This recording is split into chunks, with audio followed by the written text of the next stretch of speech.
My name is Kayona, a 30-year-old housewife. 2 years ago, I married my husband Naoki, who is 6 years older than me, and since then, we've been living in his parents' home. In this house, we live with Robert and Barbara. Both are in their 60s, and thankfully they're in good health and full of energy. Being energetic is generally a good thing, but Barbara loves to go out and have fun. I don't know if it started when I moved in or if it's always been this way, but she hardly does any housework. She was supposed to be a stay-at-home mom since she never worked, but she'd say, "Okay, Yona, dinner isn't ready yet. You had plenty of time, didn't you?" She'd push the chores onto me, go out to play, and if things weren't done when she came back, she'd make snide remarks. I've been dealing with this, trying to keep my frustration in check. "Mother-in-law, I'm sorry, but I did tell you before you left that I might not finish all this." "Huh? What are you complaining about? It's only natural to do this much, right? This is why I have trouble with your millennial generation. I wish you'd learn from Naoki." If it were just the snide remarks, I could handle it, but Barbara always brags about Naoki. Especially since Naoki works for a large company, which seems to be a great source of pride for Barbara. "Naoki works so hard every day, but his wife is a failure." That was Barbara's favorite phrase. As for my husband, he didn't show any signs of standing up for me. At dinner, Barbara would start complaining about me. "Today, Kayona did this." And all my husband would do was respond with a disinterested, "Oh, really?" When we first met, I thought he was mature because he was older, but now it's different. It seems like he thinks of me as a convenient housemaid. Even when I'm doing housework late into the night, he doesn't say a word to me. Instead, he throws laundry at me, aiming for my face, saying, "Hey, this too." I regret marrying such a person. Whether it's a way to vent his work stress or something else, my husband has changed dramatically since we got married. Our first anniversary, he bought a cake, but then he threw a pie in my face, laughing. You wouldn't think he's a 36-year-old man.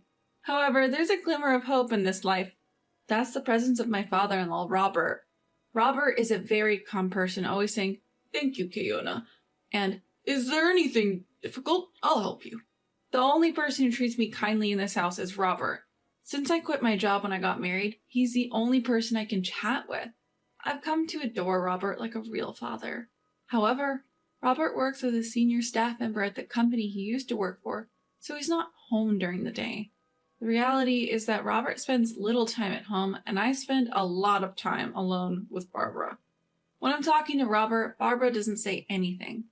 But it seems she doesn't like it, and her attitude has gotten worse. "Don't make eyes at your father-in-law. Just because Naoki doesn't pay attention to you, you're going to go after his father? It's disgusting." She started saying things like that. Of course, she would say these things where Robert couldn't hear. I pushed back against this. "That's not true at all." "Oh my, did I hit a nerve? You're even raising your voice. How unbecoming." No matter what I say, she has a comeback. Our conversations are always like this, never really connecting. I talked to my husband about this. I thought he would understand that this was just Barbara's delusion. But he just laughed and said, "So, you're even into men over 60. You're really open-minded." I knew it was hopeless. I had no expectations that my husband would do anything about the housework or Barbara's bullying. But I never expected him to say something like this. It was a huge shock. I started to feel like I didn't belong in this house. One summer day, Barbara said to me, "I'm thinking of going on a family trip when Naoki gets his summer vacation." I thought, here she goes again, always wanting to go out. But then she said, "You're coming too, right, Kayona?" I didn't expect to be invited. I thought they would go without me. "Me too? Don't you want to?" "No, it's not that." I found it suspicious. What does Barbara want to do inviting me? I was suspicious, but I didn't know what she would say if I refused. That night, my husband asked me again, "You're going on the trip, right?" Yeah, I was invited. When I answered, my husband burst out laughing for some reason. "What's so funny?" "Nothing, really." Something was definitely off, and my anxiety grew. On the day of the trip, we headed out to our destination with my husband driving. Robert was going to join us later because of work. So it was just me, my husband, and Barbara in the car. My husband was driving. Barbara was in the passenger seat and I was in the back seat. I could only catch glimpses of their expressions, which made me anxious. Keona, you withdrew some money for the trip, right? Barbara asked me. Yes, a few $100s. That's good. Barbara seemed to be smirking when she heard this. After driving for a while, I noticed that we had passed the sign for the inn where we were supposed to stay. Didn't we just pass the inn? I asked. There's a tourist spot ahead. We'll check in after we see it, my husband answered. He was half smiling, clearly unable to hide something strange. As we drove further from the inn, the surrounding area became greener. I sighed quietly, making sure the two of them didn't hear me, and then we arrived at a dam. To be honest, it wasn't a big dam, and there weren't many people around. It was far from a tourist spot. Come on, let's get out of the car, Barbara urged. Don't leave any belongings in the car, it could be dangerous, my husband added, and I did as they said. I was about to get out of the car, but Barbara and my husband were saying things like, "Oh, I should take off my jewelry just in case." Oops, I still have something in my pocket, pretending to be busy and not getting out of the car. I got out of the car and closed the door. Then I heard the sound of the lock clicking. My husband cracked the driver's and passenger's windows slightly open. My husband was laughing uproariously. Okay, Ona, what are you doing getting out here? Are you planning to stay here tonight? I was furious at Barbara, but I held it in. What do you mean?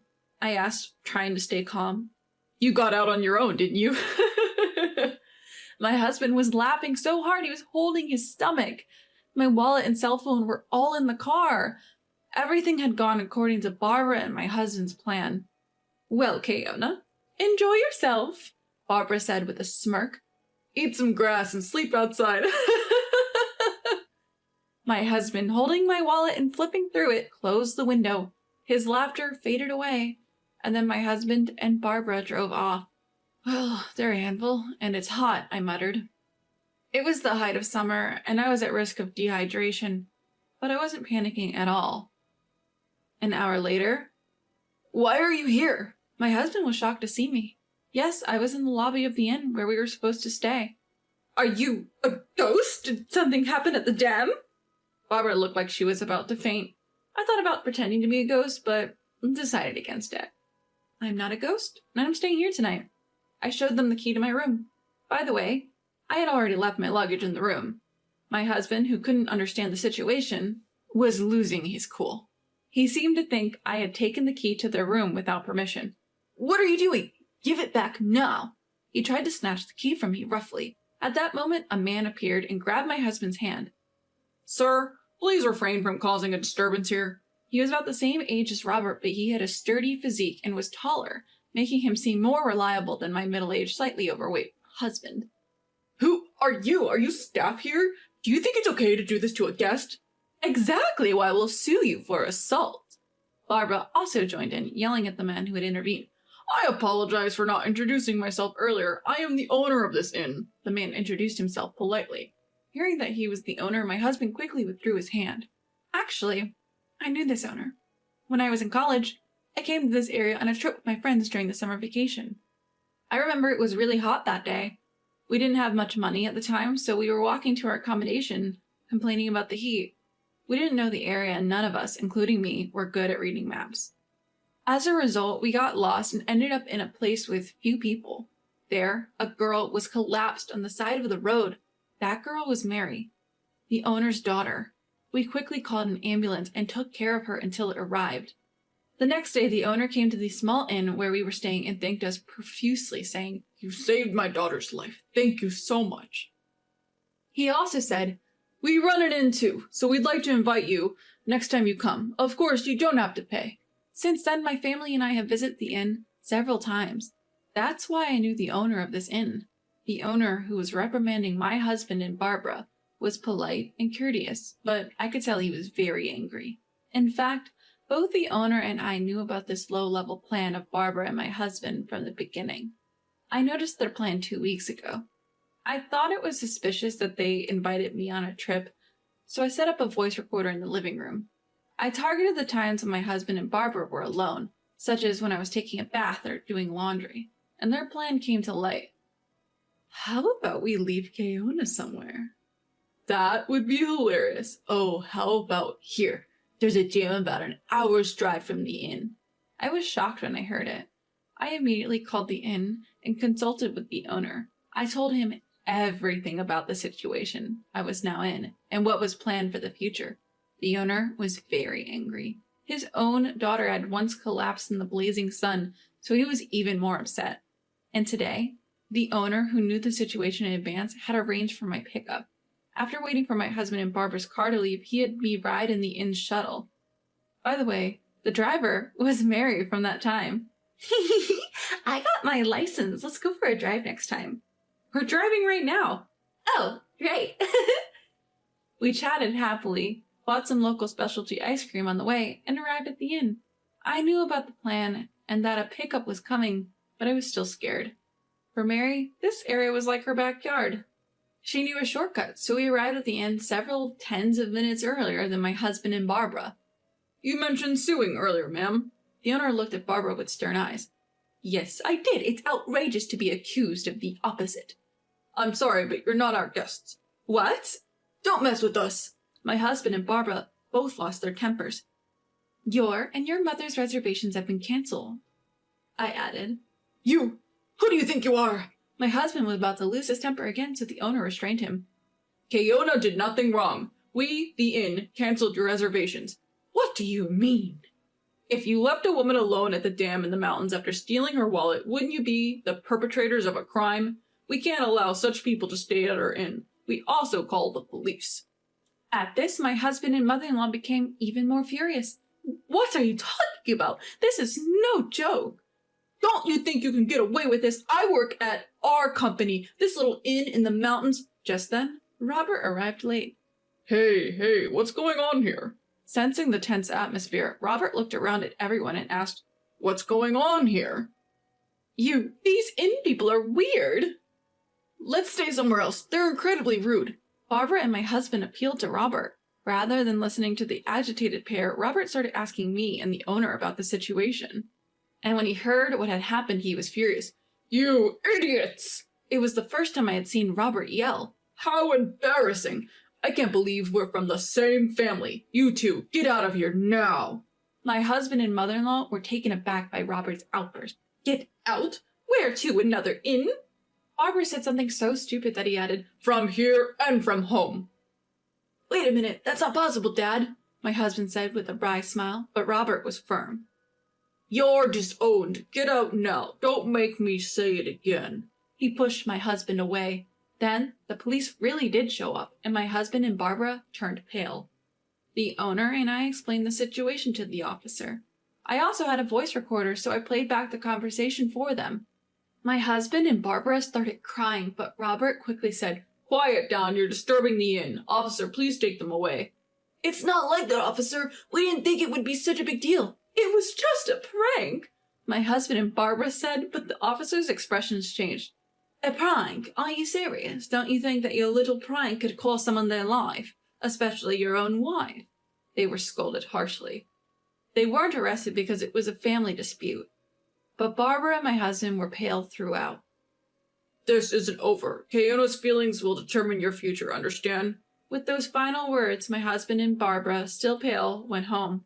Afterwards, Robert seemed apologetic the whole time. He kept repeating, I'm really sorry. I can't apologize enough for not noticing the unpleasant experiences I had been having and for the terrible ordeal I went through today. He also deeply apologized to the owner of the inn, saying, I'm sorry for this. Despite being in a position where we always receive your hospitality, we caused such trouble. Actually, this owner is a businessman who runs several other companies and is also a client of the company where Robert works. Without knowing any of this, my husband had boasted, I work for a big company.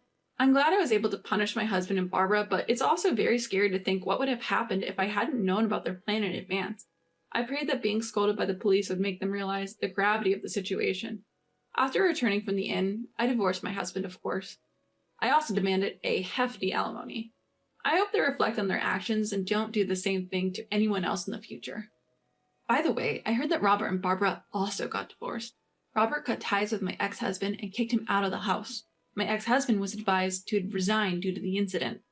Apparently, his workplace bullying had already been a problem. Just as he had been nasty to me, he had been harsh to his juniors and colleagues, and it seems that the HR department was planning to take action anyway. I'm disappointed in myself for marrying such a person. My ex-husband, who lost his job, seems to have been working hard to find another one, but it's not going well.